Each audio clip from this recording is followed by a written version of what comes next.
Informasi selanjutnya, saudara, 3 ruko pakaian dan warung makan yang berada di Jalan Banda Aceh Medan, kawasan Pasar Lambaru, Kabupaten Aceh Besar, terbakar pada Jumat pagi. Tak ada korban jiwa dalam peristiwa kebakaran ini, karena penghuni berhasil menyelamatkan diri sebelum api membesar.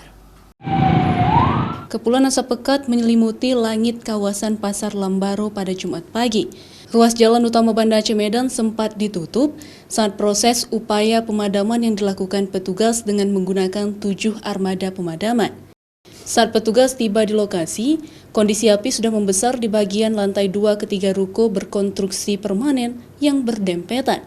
Dari 3 ruko yang dilalap si jago merah itu, hanya 1 pintu toko pakaian yang dihuni 5 jiwa.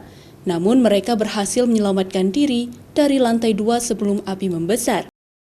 Belum diketahui penyebab kebakaran itu, namun titik api diduga berasal dari bagian dapur ruko pakaian ini. Untuk mengetahui kepastian lebih lanjut, kini dalam penyelidikan pihak kepolisian. Kebakaran 3 unit ruko di kawasan Lambaru Aceh Besar berhasil dipadamkan petugas Darker dengan mengerahkan 7 unit armada pemadaman sekitar pukul 10 pagi. Namun sebagian isi ruko hangus terbakar, tak dapat diselamatkan. Raja Umar, Kompas TV, Aceh Besar.